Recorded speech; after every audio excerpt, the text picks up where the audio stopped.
LFA 227 goes down this Friday night in Ventura, California, headlined by a bantamweight matchup between Rafael Nascimento going up against former Road to UFC competitor Shuya Kamikubo. We got a total of 10 fights scheduled for this LFA 227 card. So without further ado, let's get right into it. First matchup up, Ryan Firinaiu. Nailed it. Coming in at minus 155, going up against Christopher Collins, who comes in at plus 135. Now, Ryan went 9-2 as an amateur and now turns his attention to the pro ranks. He's faced some mediocre competition the entire way, but, not the greatest fighter all around. He chooses to grapple. There are certain fights where I've seen him grapple and has been unable to maintain position. But in his last fight, he was going up against a tough grappler. He was dropped in the first minute of that fight, but eventually got back to his feet, got back on the gas, and eventually got a round 2 finish. He's not all that bad. Like he's decent in terms of applying his striking. If he has enough of a grappling advantage over his opponent, he can really get to that and smother opponents, again, depending on the level of guy he's going up against. And he's also a training partner of Fluffy and Sheila Ladd, who fights later on in this card. Now he's going up against a Jackson Wink representative here in Christopher Collins, who went 3-1 as an amateur, then turned pro in 2024 and went to a decision against an 0-1 fighter. He's been on the sidelines ever since. I believe that fight was August of 2024. He's big. He looks tough, looks to lack a ton of technique. His grappling is often where he seems to try to get the most of his success, but he also looks quite sloppy in that realm. So I'm going to go with Ryan here, as I think that he can land more damage, fend off some of the takedowns from Collins, and also establish some of his damage. And I think that should lead to him winning this fight on the scorecards. And I also don't mind him at minus 155. Next up, we got Dupree Stewart coming in at minus 600, going up against John Tabarez, who comes in at plus 425. Stewart suffered his first loss as an MMA fighter last time around, as he got knocked out, or TKO'd, I should say, in the first round of his last fight. He went 5-0 as an amateur, finishing 3 of those opponents by submissions. He turned pro in mid-2023, winning both of his first 2 fights by submission, but then eventually went up against a tougher opponent last time around. He has some solid potential, very slick in the grappling realm when he can get his positions, and I think that's why he's a minus 600 favorite here. He's going up against Tabarez, who went 5-5 as an amateur, and then he made his pro debut back in December when he was able to finish his opponent in less than 90 seconds. Although that opponent was 0-2 at the time. Tabarez seems to prefer his striking game more than anything, but his grappling is where the biggest hole in his game is, and that's where pretty much all 5 of the opponents that beat him as an amateur were able to take advantage of him. I'm expecting Stewart to do the same thing here, and I think that should eventually lead to Stewart getting a submission win. Next up, we got Sam Fournier coming in at plus 180, going up against Kyle Clark, who comes in at minus 210.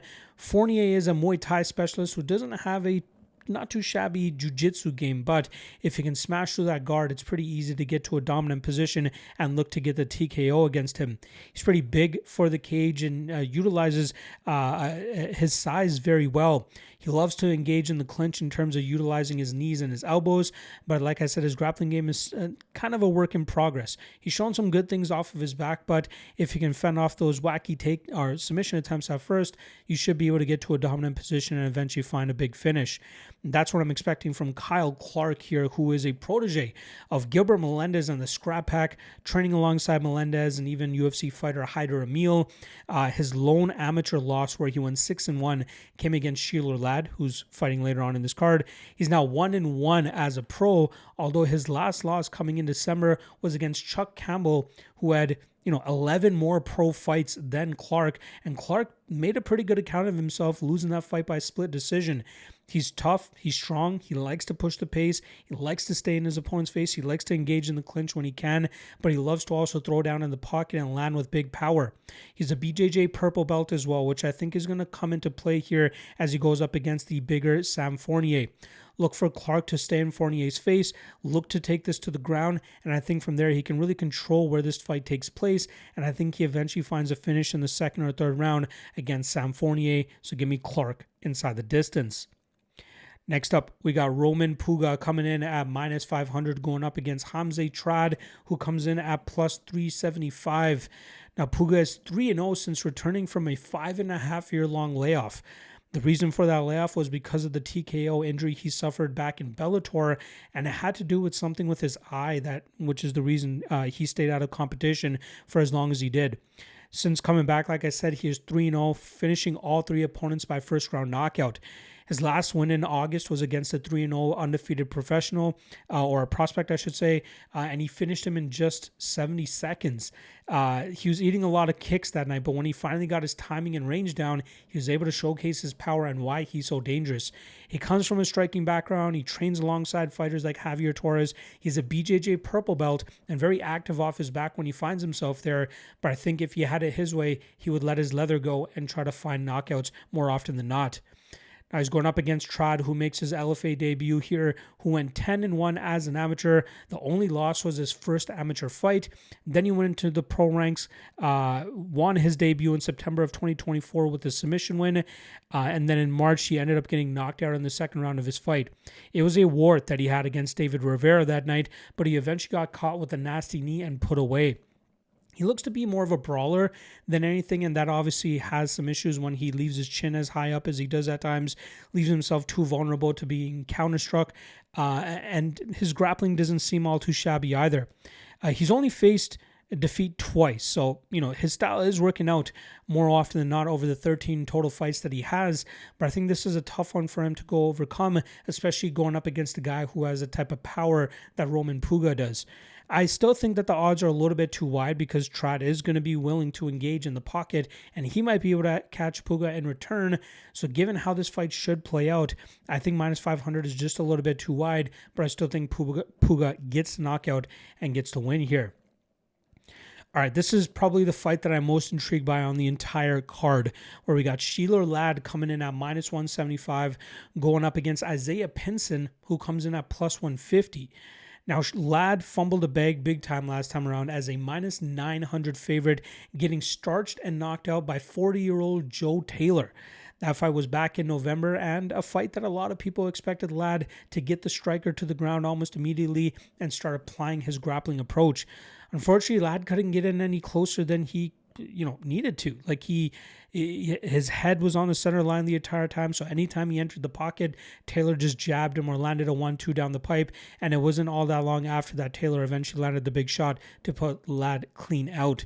And that was the first loss in 14 total fights for Ladd. He went, like I said, I think he went 10-0 as an amateur and now 3-1 as a pro. We know what his game is, right? Younger brother of Aspen Ladd, training alongside Fluffy Hernandez. He likes to apply his grappling, mat returns, smothering his opponents, and eventually finding finishes from that top position. But he really needs to improve his striking game if he hopes to be successful at the next level. Now, he's going up against Isaiah Pinson, who I've been following since about 2023 now when he competed on the PFL Challenger Series. He went 3-0 to start his career, his pro career, which even included a split decision win over eventual LFA champion and recent UFC signee Denzel Freeman. He comes from a football background but has adjusted to the MMA game pretty well. His technique is not all that bad with the striking game. His grappling is really starting to catch up, but that's where opponents have often been able to find the advantage over Pinson. Abraham Babley was able to grind him out by taking him down and keeping him on his back. His last fight was a tough one because it seemed like he had injured himself on one of the takedown attempts from his opponent, and then he eventually had to submit after eating a few too many shots. Tough one for me to call. I feel like Pinson's athleticism and maybe slight striking advantage could help him land some big shots on Ladd, but I think that we'll see Ladd be a little bit more cautious and eventually work his way into the clinch, which is where he'll start to be able to apply his grappling, and that's where Pinson has fallen short in the past. Very low level. I'm going to go with Ladd here, but it would not at all surprise me if Pinson is able to pull off the upset. Our next up, we got Cole Laren coming in at minus 500 going up against Luis Gomez, who comes in at plus 375. Now, Laren is winless in the LFA. I believe he's gone 0-2 now with the promotion, but he has picked up back-to-back knockout wins under the LXF banner since the last time we've seen him inside the LFA. His losses in the LFA are not all that bad, right? He's losing to Ile Barzile, who lost a very close decision in a title fight recently for the LFA. And then the last time he was in the promotion, he came up short against Noah Bay, who may have had a 3-3 record at the time, but this is a guy that had legitimate risen experience before coming to the LFA, and it was a very close back and forth fight that Bay just managed to squeak out. Laren throws with a lot of power in his shots. He has a good kicking game as well when he can establish that. His durability doesn't seem to be too bad. I'm kind of surprised he doesn't go to the grappling more than he should, but he seems to be quite effective in the striking realm. I'll also say the opponents that he's beaten, not that high level. Now, he's going up against Luis Gomez, who has been out of the cage for nearly 4 years. He's a judo black belt who has faced some stiff competition since turning pro back in 2015. He started his career 4-0 and eventually got invited into the Contender series, where he went up against a guy named Dan Ige and eventually got submitted and lost that fight. And after that loss, he's gone 5-5 over his next 10 fights, facing guys like Javier Reyes, Chase Hooper, Herbert Burns, and even actually getting a win over Sadiq Youssef. Gomez normally likes to utilize his judo, get fights to the ground, and try to get to a submission game, but his defensive submission game does not look to be all that great. 4 of his 6 losses have come by submission, and even one of those other 2 losses came by ground and pound. I'm not entirely sure what kept him out of action for as long as he's been out of action, but you have to wonder if he has what it takes to actually be competitive here. Laren should win. He's been more active as of late, but if Gomez can get to his judo, it's absolutely possible he could have some success by muzzling Laren on the ground. I expect Laren to be a little bit more effective in the striking realm. I think his athleticism will help keep him out of bad spots against Gomez, and I think the ring rust eventually will be too much for Gomez, leading to Laren grinding this fight out by landing more damage and winning on the scorecards. But minus 500, no bueno. Our next up, we got Mariana Piccolo coming in at plus 225, going up against Zoe Nowicki, who comes in at plus 265. Now, Piccolo had a tremendous, beautiful rear naked choke win back in August, where she was able to get the back of Natalia Spies and force the tap. Leading up to that, they were just trading punches and strikes back and forth. Spies with a little bit more of an advantage, but it's clear that Piccolo is improving that aspect of her game. It's clear whenever Piccolo wants to have success, it's by getting fights to the grappling realm and utilizing her BJJ game. I believe her father is also a BJJ black belt, so she's kind of grown up on the mats her entire life. But her wrestling still needs to be improved upon, as we saw in her last loss when she can't get fights to the ground and is fighting a superior striker. She more often than not finds herself in trouble there. She's a solid prospect. She's still very young. There's no need to rush her at this point in her career, but this is a tough matchup for her to go up against somebody who's had as much success as Nowicki has had. Now, Nowicki went 16-0 as an amateur and is now 3-0 as a pro. She's an NCAA national champion wrestler and was a part of the national wrestling team 2 times. You know exactly what she wants to do. She wants to drag you to the ground, get that top position, and find that ground and pound, or look for that arm triangle choke and force the tap. Now, there are times where she's unable to get the takedowns, and that's where fights end up looking a lot closer for her. She's still trying to round out her striking game. She's still a little bit stiff with how she throws her shots, but you can't knock her for her determination. Even when she fails on takedowns, she just gets back to work, pushes the pace, looks for big shots, and then eventually looks for more opportune level changes.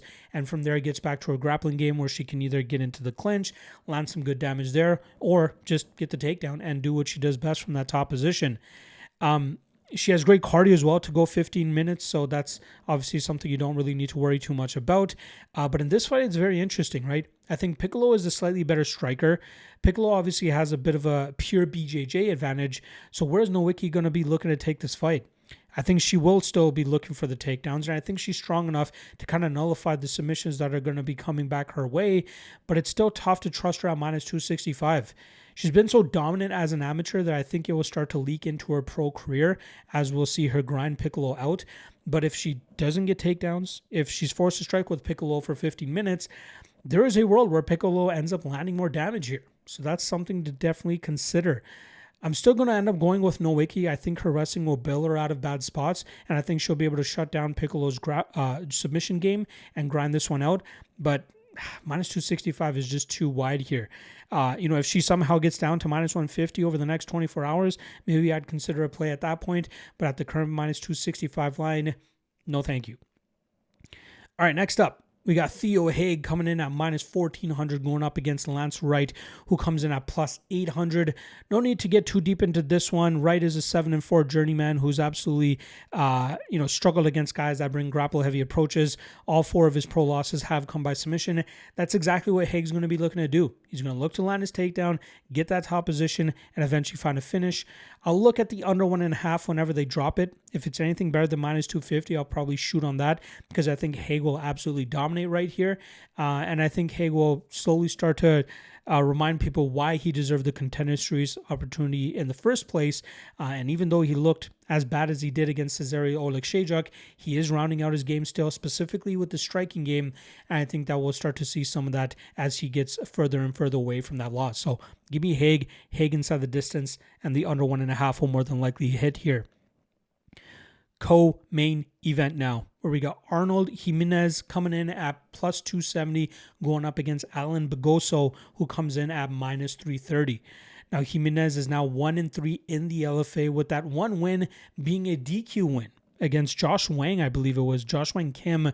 But Jimenez can go out there and beat guys in the LXF or even A1 Combat. But whenever he fights in the LFA, which is where he often fights more difficult opponents, he comes up short. Like last time around, he got absolutely run through by Rafael do Nascimento, and now here he is trying to get back into the win column.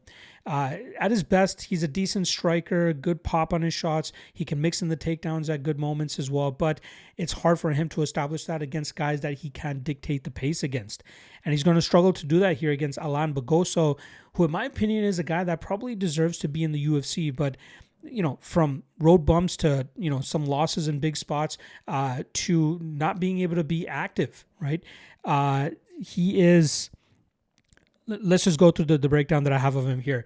His 3 losses have come against guys that have a combined record of 29-3. That includes Ferry Basharat. That includes John Sweeney as well. I believe John Sweeney. Or am I? Yeah, I'm getting that mixed up with Rafael do Nascimento.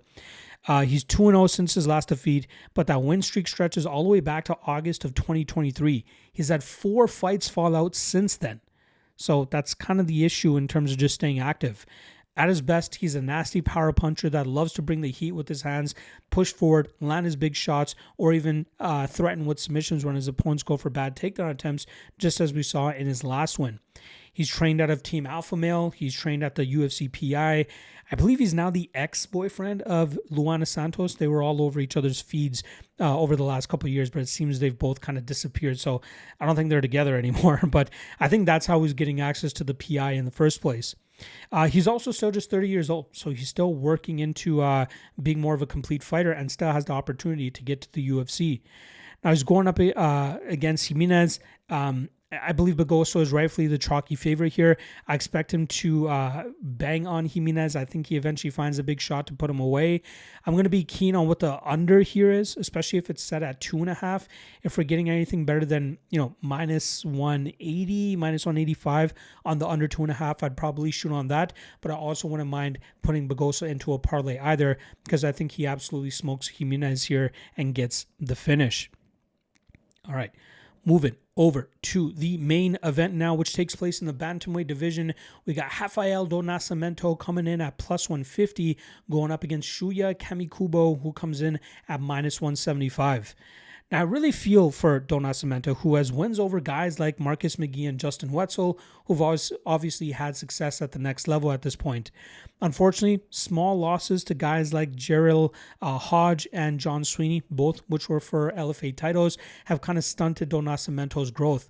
Kind of reminds me a little bit of Laren Douglas, who got his opportunity on the Contender Series this past season and eventually made it to the UFC. But I think do Nascimento is in that redemption arc of his career where he's going to start being able to pile up some of those wins, even getting finishes. He's coming off back-to-back finishes now, nasty first-round submissions. And I think that will obviously help him potentially get a shot on the Contender Series, but he has big power in his hands. He loves to stalk his opponents and throw those big shots, but he also has very good submissions, which is how he's been able to catch some of these guys going in for bad takedown attempts. Last thing to note here, his first pro loss came back in November of 2018. That was actually a DQ loss. So in my eyes, he only has 2 legitimate losses on his career.